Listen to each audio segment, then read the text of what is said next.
घड़ी में बज गए हैं रात के 9 और हम फिर मौजूद हैं आपके पसंदीदा शो द एटीआई शो को लेकर। मैं हूं राणा सिंह और ये है हमारे मित्र दिव्यांशु सिंह। आज का टॉपिक है ओटीटी प्लेटफॉर्म। हम आपसे ये चीज़ जिक्र करने में भी बहुत खुश हैं क्योंकि इसको लेकर एक जर्नलिस्ट होने के नाते हम लोग भी काफ़ी चिंतित रहते थे कि एक ऐसा प्लेटफॉर्म जिस पे आप कितना भी जाहिलियत करिए आपको रोकने टोकने वाला कोई नहीं है। और जाहिलियत का भी स्तर कुछ ऐसा था कि खुद बनाने वाले को शर्म आ जाए, लेकिन फिर भी पैसे के नाम पर हर चीज़ बिक रहा था। तो आज हम जिक्र करेंगे उस ओटीटी प्लेटफॉर्म के बारे में जिसका नया नियम प्रकाश जावड़ेकर सर ने लागू किया है, यानी कि हमारे सूचना कार्यालय से सूचना प्रौद्योगिकी मंत्री ने ये चीज़ को आज लागू कराया है। इसके बारे में थोड़ा विस्तार से बताइए दिव्यांशु जी हमारे दर्शक। बिल्कुल, आपके आईटी सेक्टर के मिनिस्टर रविशंकर प्रसाद और प्रकाश जावड़ेकर सूचना एवं प्रसारण मंत्री दोनों लोगों ने मिलकर कल प्रेस कॉन्फ्रेंस किया है और उसमें ये जानकारी दी गई है कि अमेज़ॉन से लेकर नेटफ्लिक्स, फेसबुक हो या फिर व्हाट्सएप हो या फिर कोई और डेटिंग चैटिंग या फिर इंस्टाग्राम हो, सारे इन ओटीटी प्लेटफॉर्म और सोशल मीडिया के हैंडल्स के लिए एक नया कानून आने वाला है। लेकिन उससे पहले इन लोगों ने एक हिदायत दे दी है सारी कंपनियों को कि उन्हें, जैसे आप जियो में कभी टावर नहीं रहता है तो फ़ोन लगाते हैं कस्टमर केयर को, ठीक उसी प्रकार से एयरटेल हो या फिर वोडाफोन हो, कोई भी कंपनी हो, कम्युनिकेशन की कोई भी कंपनी हो, उसके अलावा जिससे आप बात करते हैं और अपना निवारण करवाते हैं अपनी समस्या का, ठीक उसी प्रकार से अमेज़ॉन, नेटफ्लिक्स या फिर चाहे जो ओटीटी प्लेटफॉर्म हो या फिर सोशल मीडिया हैंडल हो, सारे सभी के लिए एक कानून आया है जिसके अंतर्गत उन्हें एक निवारण तंत्र रखना होगा, निवारण दस्ता रखना होगा, जिसके अंतर्गत उनको कॉल किया जाएगा टोल फ्री नंबर पे और उन्हें वो निवारण करना होगा। निवारण की समय सीमा भी 15 दिन अधिकतम निर्धारित की गई है। उसके अतिरिक्त 24 घंटे के अंतर्गत जो पोस्ट रहेगा उस पर आपको ऑब्जेक्शन देना होगा। इसी प्रकार से सारे ओटीटी और सोशल मीडिया के लिए नियम लागू हो चुका है। रविशंकर प्रसाद जी का एक बयान भी है कि सुप्रीम कोर्ट के कहने के मुताबिक, यानी सुप्रीम कोर्ट के सुझाव पर हमने ये नियम मतलब एक नियमावली इस पर तय की है कि ओटीटी पे क्या होना चाहिए। और ओटीटी भारत के लिए तो विशेष तौर पे अगर देखा जाए तो एक ऐसा प्लेटफॉर्म बहुत तेजी से ग्रो किया था। कोविड के समय अगर बात की जाए, लोग घर में थे तो लोग ज्यादातर एंटरटेनमेंट चीजों को ही रिसर्च करते रह रहे थे। वहाँ पे ओटीटी प्लेटफॉर्म का ग्रो करना, कई ऐसे नामी गामी चैनल जिनका कुछ और कार्य था लेकिन ओटीटी को अपना एक ट्रैक चेंज करके ओटीटी में आए हैं और उसके बाद इस तरीके से ग्रो कर गए हैं। तो वही हम बात करेंगे सबसे तेजी से बहुत कम समय में ग्रो करने वाले एमएक्स प्लेयर ओटीटी प्लेटफॉर्म के बारे में, जहां एमएक्स प्लेयर ने फ्री ऑफ कास्ट यानी अपने व्यूअर्स को कोई विदाउट पेमेंट किए किसी भी वीडियो को देखने का परमिशन दिया था। उसके अलावा आपके बड़े लेवल के यानी अमेजन प्राइम जैसे बड़े ओटीटी प्लेटफॉर्म वहां पर कुछ चार्जेस फिक्स किए थे। तो एमएक्स प्लेयर फ्री होने के नाते एक अच्छा खासा ऑडियंस लेवल अपना मेंटेन कर चुका था। साथ ही साथ उस पे कंटेंट को डालने वाले यानी कि कई तरीके की वेब सीरीज को बनाने वाले, शॉर्ट मूवीज को बनाने वाले लोगों की भी भरमार हो चुकी थी। वहाँ लोग उनको क्यों देखे इस चीज को, जब उनको प्रदर्शन करना होता था, यानी हम अपना ऐसा कैसा कंटेंट रखें कि हमारे मैटर पे, हमारे कंटेंट पे ज्यादा व्यूज मिल सके, उसके लिए लोग एक गलत ट्रैक को पसंद करते थे जिसके ऊपर वेब सीरीजें ज्यादातर आप वहाँ पर उस ओटीटी प्लेटफॉर्म पे देख सकते हैं। जी बिल्कुल राना, हो सकता है कि आप में से बहुत से लोगों के लिए बुरी खबर हो, लेकिन कहीं ना कहीं ये अब कवायद जो शुरू हुई है बहुत अच्छी खबर है, क्योंकि ज़्यादातर युवाओं में गंदे वेब सीरीज़ और नए नए तरीके की जो भद्दी गालियाँ होती थी उनको इन वेब सीरीज़ों में सम्मिलित किया जाता था, जो लोगों के लिए चहेता बन चुका था। कई ऐसी चीज़ें आ चुकी थी जिनको लेकर योगी सरकार ने भी एक्शन लिया था। फिलहाल में अभी कुछ फिल्म्स का नाम आपको फिलहाल नहीं बताएंगे, लेकिन तांडव भी हो सकता था। मिर्जापुर के लिए भी ऐसी चीज़ें आई थी जिनको लेकर मिर्जापुर के जो निर्देशक थे, डायरेक्टर थे, वो सब फरार हो चुके थे क्योंकि यूपी पुलिस ने उन पर एफआईआर लिखी थी। हाँ, वहाँ नाम को लेकर इशू हुआ था दिव्यांशु कि मिर्जापुर को लेकर एक कमेंट हम भी पढ़ रहे थे तो उस पर ये चीज कहा गया था वहाँ के लोगों के द्वारा कि मिर्जापुर की छवि पहली जैसी नहीं रह गई। लोग मिर्जापुर को मिर्जापुर वेब सीरीज की तरह जज करने लगे थे कि वहाँ पे सिर्फ गुंडागर्दी होती है, खून खराबा होता है और इस तरीके के अवैध व्यापार होते हैं। तो कहीं ना कहीं ओटीटी ने मिर्जापुर की, असली मिर्जापुर की छवि खराब करने की भी काम करी है। तो वही बात करते हैं आगे ओटीटी को लेकर, जिनके नियमों के बारे में कुछ आप व्यूअर्स को बताइए। बिल्कुल, हमारे व्यूअर्स को बता दें कि जो नया नियम आया उसके प्रावधान के तहत प्लेटफॉर्म को भारत में nodal officer, resident grievance officer तैनात करना होगा। इसके अलावा कितनी शिकायतों पर कार्रवाई हुई इसकी जानकारी भी उन्हें देनी होगी। इसके अलावा अफवाह फैलाने वाला पहला इंसान की भी जानकारी देनी होगी, यानी आप में से कोई इंसान ऐसा होता है जो भद्दी गालियाँ लड़के लड़कियों के भद्दे कमेंट्स या फिर उनके लिए नई पोस्ट या फिर कुछ ऐसी तरीके की हम लोग सोशल प्लेटफॉर्म और ओटीटी दोनों के बारे में आपसे बिल्कुल, अगर आप कोई चीज़ें फैलाने का कष्ट करते हैं तो कष्ट आपको भी झेलना पड़ जाएगा, क्योंकि इसके बाद ही वह इंटरनेट मीडिया पर फैलता है। इसमें भारत की संप्रभुता, सुरक्षा, विदेशों से संबंध, दुष्कर्म जैसे अहम मामलों को शामिल किया जाएगा। इसके अलावा जो और चीज़ें आई हैं उसमें रविशंकर प्रसाद ने जानकारी देते हुए बताया है कि सुप्रीम कोर्ट ने ऑनलाइन प्लेटफॉर्म पर डाले जाने वाले कंटेंट को लेकर गाइडलाइंस बनाने के लिए कहा था। कोर्ट के निर्देश पर भारत सरकार ने इसके लिए गाइडलाइंस की कवायद शुरू की है। वही आपको बता दें कि 2 से 4 दिन या 5 दिन पहले ही श्याम रंगीला, जो कि पीएम मोदी का एक उनकी छवि में खुद को प्रस्तुत करते हैं और उनका कॉपी करते हैं। उन्होंने राजस्थान में एक पेट्रोल पंप के मालिक से मिलकर एक वीडियो वायरल किया था, जिसमें क्योंकि आप लोग भी कहीं ना कहीं श्याम रंगीला को खूब प्रेम करते हैं, और श्याम रंगीला ने उसमें पीएम मोदी का जिक्र करते हुए उनके एक भाषण का जिक्र किया, जिसमें उन्होंने बोला कि पेट्रोल को दर हमारे मित्रों हमने 100 की पार पहुंचा दिया है, बहुत जल्दी ये और तेज़ी से बढ़ेगा और हम फकीर हैं, झोला लेकर चल पड़ेंगे, ऐसे वर्डों को इस्तेमाल किया था। इसके बाद लोग कह रहे हैं कि वही श्याम रंगीला के ऊपर ऐसी तरीके की चीज़ें और ना हो, क्योंकि अब धीरे धीरे पीएम मोदी की छवि को लेकर लोगों में अलग तरीके की अराजकता फैल रही है। उसको यहाँ सिर्फ एक मोदी के नाम का जिक्र नहीं होगा, यहाँ एक देश के प्रधानमंत्री की बात है। यहाँ एक भ्रम भी है कि अगर श्याम रंगीला को फॉलो करने वालों के दिमाग में ये भी बात तो कहीं ना कहीं बैठती हुई नजर आ रही है कि 100 के पार पहुंचा है और इसके भी ऊपर जाएगा।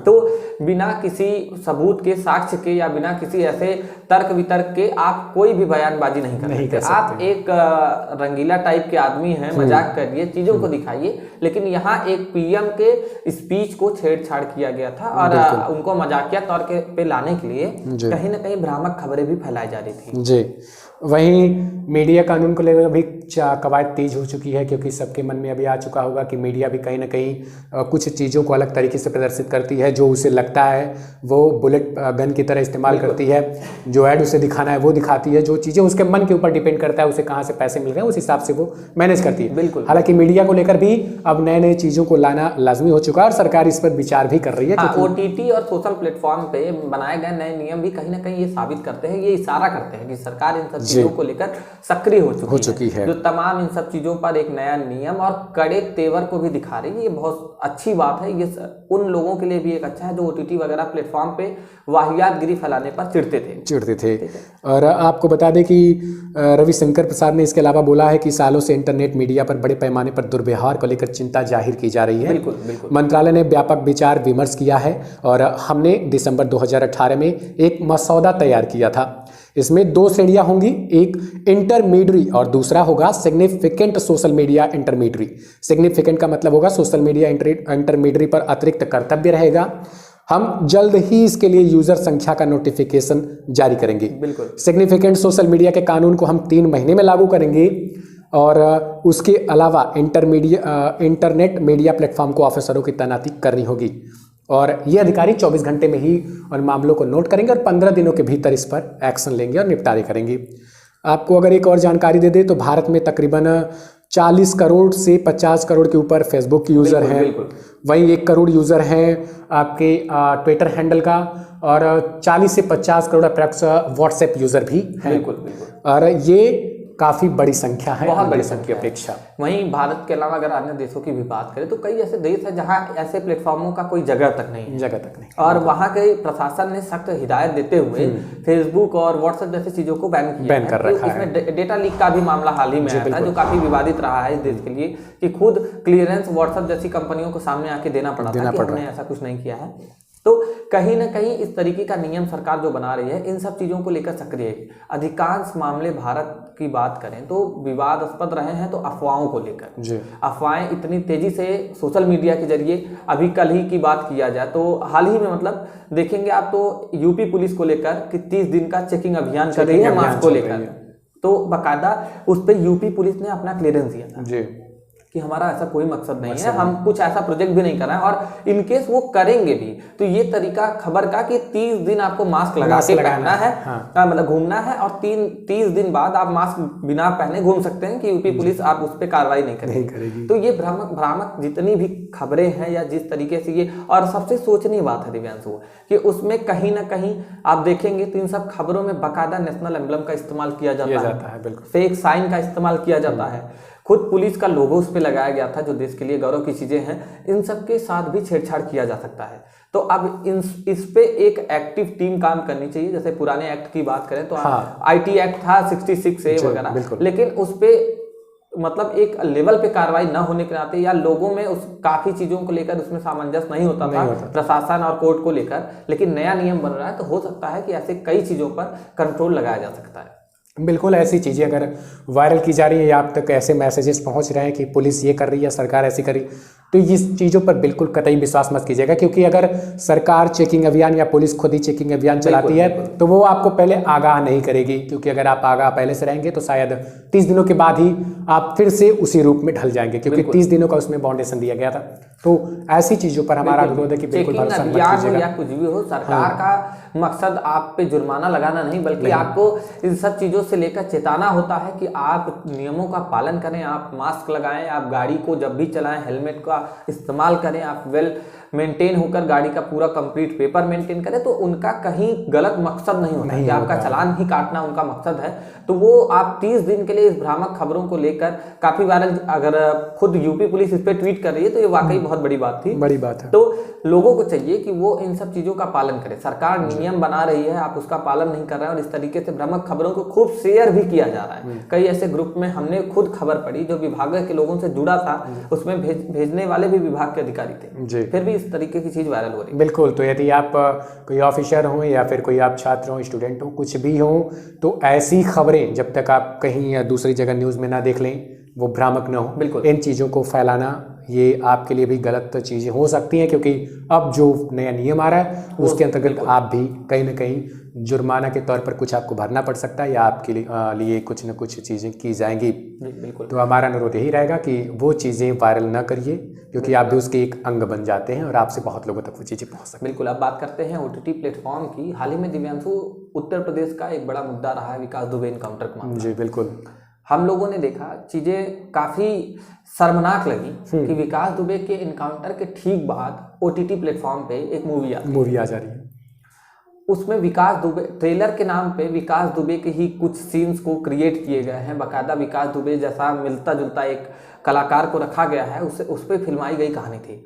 तो गैंगस्टरों पे फिल्म बनाना पहले से भी होता आ रहा है, लेकिन कहीं ना कहीं ये कुछ ऐसे भी टीम होती हैं, जैसे आप कुछ युवाओं के दिमाग पे ये छाप छोड़ते हैं कि गैंगस्टर लाइफ भी कितनी अच्छी होती है। आप अंत तक उसको ले जाते हैं कि ठीक है उनको मारा गया, उनका इनकाउंटर हुआ, उनकी लाइफ क्या थी, लेकिन बीच की जो लग्जरीज लाइफ को आप दिखाते हैं फिल्मों के द्वारा कि वो पुलिस वालों को गाली देते थे, पुलिस वालों को जूते के नोक पे बैठाते हैं, प्रशासन का कुछ मतलब नहीं समझते, नेता बनकर पूरे भारत में, पूरे यूपी में हनक मचाने का एक सीन जो क्रिएट होता है, उसमें कहीं ना कहीं आप कुछ श्रेणी के लोगों को ये चीज़ दिमाग में OTT प्लेटफॉर्म के ही जरिए भरा जा रहा था कि आप इन सब चीज़ों को बढ़ावा दे रहे थे, और ऐसे करने वाले कई ऐसे लोगों को आपने खुद निकाला, और दोषी भी आप इस पे माने जाते हैं मेरे अनुसार, ये मेरा व्यक्तिगत विचार है।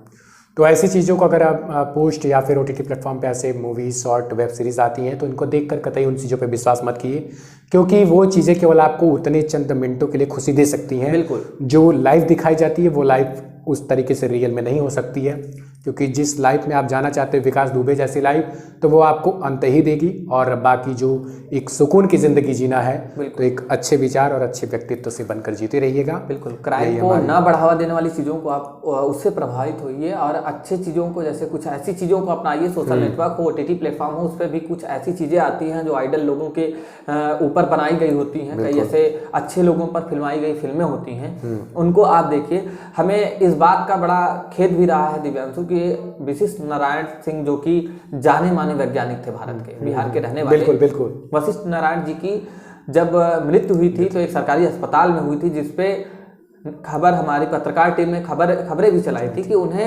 एम्बुलेंस तक नहीं दिया गया, नहीं मुहैया कराई जाती है डेड बॉडी ले जाने के लिए। तो ऐसे महान वैज्ञानिकों को सोचिए, आप यहाँ के इस देश में एक एम्बुलेंस तक प्रोवाइड नहीं कर पा रहे थे, फिल्म तो क्या आप उन पे क्या बनाएंगे। फिलहाल वशिष्ठ नारायण सिंह जैसे या आप किसी साइंटिस्ट मिशन मंगल वगैरह फिल्म जैसे जो प्रभावित करती हैं, कुछ अच्छा करने का जज्बा अंदर से लाती हैं, ऐसे फिल्मों को देखना चाहिए। और इस पे खुद फिल्मों को बनाने वाले फिल्मकार निर्माता गण लोगों से अनुरोध भी है हम सबका कि आप कुछ ऐसा क्रिएशन लाइए, कुछ ऐसी क्रिएटिविटी दिखाइए कि जो भी श्रेणी आपकी फिल्मों को देखे, आपके OTT प्लेटफॉर्म पे जाए, आपके वीडियो को देखे, वो आपसे प्रभावित हो और आपको सैल्यूट करे, ना कि सिर्फ आपकी गंदगी को एक्सेप्ट करे, एंजॉय करे और चलता बने। बिल्कुल, क्योंकि वही चीज़ें दिखाई जा रही हैं जो आज के युवा देखना चाहते हैं, उन्हीं चीज़ों में उनको संलग्नित किया जाता है और युवा कहीं ना कहीं इसमें बढ़ चढ़ कर हिस्सा ले रहे हैं। बिल्कुल वही चीज़ें वो रियल लाइफ में आजमाना चाहते हैं, लेकिन ये चीज़ें हो नहीं सकती हैं और ना ही ये रियलिटी होती है। तो मेरा अनुरोध यही है निर्माताओं से या फिर जिन तक के हमारे लोगों को पहुँच रहे हैं हम लोग, तो वो लोग ये ध्यान दें कि वही चीज़ें दिखाएं, वही चीज़ बनाएं जो एक देश हित में और समाज हित में ज़रूरी हो सके। बिल्कुल, इसी के साथ हम विदा लेते हैं आपसे, मिलते हैं कुछ नए टॉपिक के साथ। तब तक के लिए नमस्कार।